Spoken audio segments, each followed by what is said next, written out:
샬롬. 산상수훈 5장 48절을 보겠습니다. 그러므로 하늘에 계신 너희 아버지가 완전하신 것처럼 너희도 완전하도록 하여라.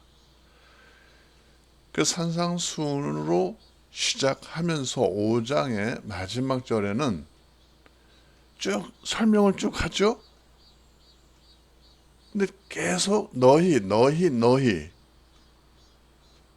이렇게 전개가 됩니다. 그래서 하나님과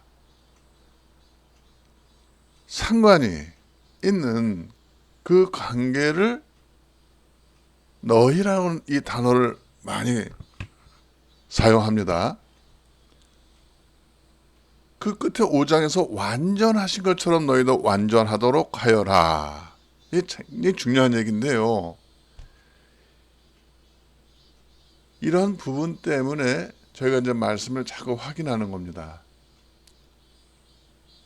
근데 이 부분이 개혁으로 보면은, 개혁 개정으로 보시면은, 이 옆에 있는 게 이제 개혁 개정이거든요. 여기 보면 그러므로 하늘에 계신 너희 아버지의 온전하신 같이 너희도 온전하라. 그래서 온전한 거하고 완전한 거, 이 부분을 좀 이제 여러분들이 자꾸 확인하셔야 되거든요. 같이 확인하는 겁니다. 제가 이렇게 앞에서 저걸 해드리고 펼쳐드리고 여러분들이 눈으로 귀로 확인하는 겁니다. 자, 그럼 여기서는 이렇게 나와요. 사전적으로도 보면 어떤 뜻으로 나옵니까? 이 단어가. 사전적으로 봐도 이렇게 나옵니다. 이 단어가.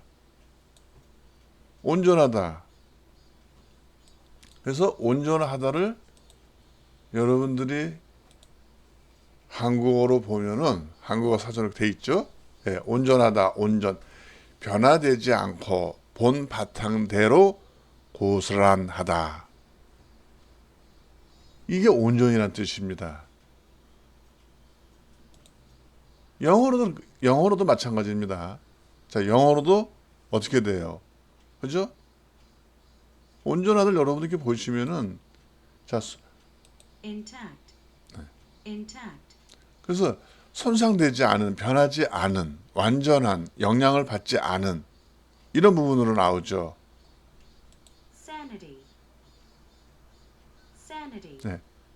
그래서 온전한 정신, 판단의 건전함입니다. 이런 부분을 같이 은혜로 받기를 원하는 이유는 한 가지예요. 이 단어가 온전해지라, 이게 한문으로는, 한국어는 영어로 확인해 봤다는 말입니다. 이렇게. 근데 이게 헬라어로 보시면은 처음에 이 단어가 사용된 그 단어가 텔레우스예요. 완성하라는 뜻입니다. 이건 완성이 돼야 될 이유가 있는 단어거든요. 이 단어는. 그래서 이게 구약에서도 샬렘 해가지고 온전하다, 완전하다 이렇게 나와요. 이 단어가. 이런 부분 때문에 이제 차분히 이제 이게 시작한 지가 영상 만들어 드리는 지가 이제 얼마 되질 않았습니다. 그래서 이제 여러분들 같이 확인해야 될 부분들이 많은데, 쉽게 얘기해서 우리 신앙생활은 말씀에 의지해서 신앙생활을 합니다. 그래서 이 산상수훈을 설교를 많이 하고 있는 걸로 알고 있죠. 근데 그 중에 이 팔복에만 유난히 갖다 맞춘단 말입니다. 복에 대한 개념이 미완성적이에요. 왜냐면 여기서도 팔복으로 시작했는데 뭐라고 그럽니까? 그 팔복을 받으면은 어떻게 된다는 얘기예요? 너희 아버지가 온전하신 같이, 완전하신 같이 너희도 온전하라, 완전하라고 그러죠. 텔레이오스. 그래서 신앙생활은 장성해져 가는 거예요. 이 부분이 또 다른 단어로 얘기하면은 장성해져 가는 거거든요. 이 신앙사 인생도 몸만 커서는 어렵습니다. 속사람이 장성해져야 돼요. 속사람이 자꾸 자라야 됩니다. 음식 먹는 거는 우리가 나이만 먹는 게 아니지 않습니까? 나이를 먹었다는 얘기는 그 많은 거를 다 뭐 했다는 얘기예요. 경험했다는 얘기거든요. 많은 거를 체험했다, 배웠다, 확인했다, 알았다, 이런 내용들이지 않습니까? 이러한 부분을 신앙생활로 보면은 왜 자꾸 하나님에 대해서 우리가 알아가냐면은 그 방법밖에 없어요. 완전해지고 온전해지는 방법은 자꾸 여러 가지로 인해서 장성해져 가는 겁니다. 어린아이가 되면 안 됩니다. 어린아이가 어린아이를 키우면 똑같이 어린아이가 돼요. 근데 장성한 사람이 있으면 어린아이가 같이 자랄 수가 있는 겁니다. 그 어린아이와 장성한 자의 차이는 뭡니까?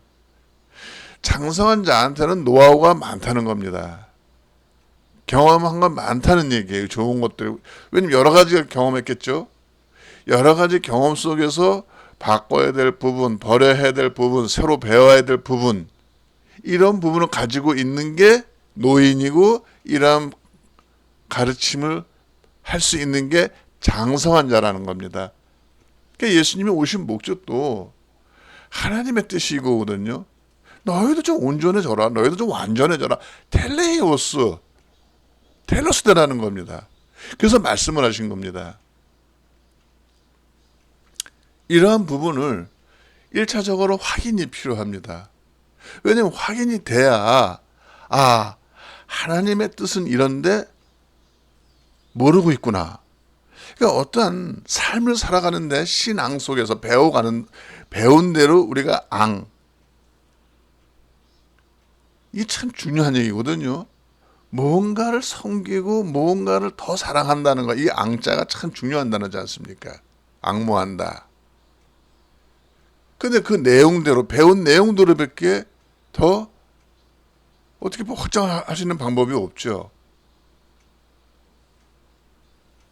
이걸 알아야 우리가 이 세상에서 그냥 이렇게 육체로 이게 끝나는 게 아니란 말입니다. 우리의 삶은 장성함까지 가야 되는 거예요. 장성함까지 가야 인생의 삶 속에서 보람이 남습니다. 장성해지지 않으면 보람이 가질 수가 없어요. 이러한 부분 때문에 이 신앙생활에서 좀 잘못된 거 있으면은 올바르게 바뀌어야 되고, 모르는 거 있으면은 배워야 된다는 겁니다. 그래서 세상에서 현재도 그래요. 어른들이 해놓은 세상이 뭐냐는 겁니다. 왜 이렇게 됐을까요? 세계적으로. 세계적으로 이렇게 된 결과는 경험 속에서 바꿔야 될 것, 버려야 될 것, 새로 채워야 될 것, 이런 부분을 알고 있는 그 어른들이 어른 노릇을 못했다는 얘기입니다. 그래서 자꾸 우리가 새 시대에 있는 사람들한테 이걸 넘겨주는 거예요. 싸움은 어린아이들이 하는 겁니다. 왜 그렇습니까? 생각의 차이 때문에 그렇죠. 그때 어린아이도 생각의 차이를 빨리 깨달으면 아예 싸움을 하지 않습니다. 지혜로운 아이들은. 그냥 현명하지 못한 아이들은 자꾸 싸움질을 한다는 얘기입니다. 이견이 생각과 생각이 좁혀지질 않습니다. 그러니까 문제는 이 장성해져야 가야 되는데, 완전해져야 되는데, 온전해져야 되는데, 하나님의 뜻은 이렇거든요. 왜? 온전은 너희들이 마음이기 때문에 이 마음이 새롭게 거듭날 수가 있단 말입니다. 그래서 말씀을 하신 거예요. 그래서 성경이 기록되어 있는 거고, 우리가 말씀을 가지고 예배를 드리는 거거든요. 근데 이 예배가 형식상으로 끝나면 되겠습니까? 진짜 우리가 예배 시간마다 왜 중요한가? 뭔가 하나님에 대해서 배운다는 거, 아는 만큼 내가 성장해져 간다는 거, 이게 제일 중요한 얘기입니다, 여러분들. 이러한 부분 때문에 우리가 은혜를 나누고 있는 겁니다. 샬롬.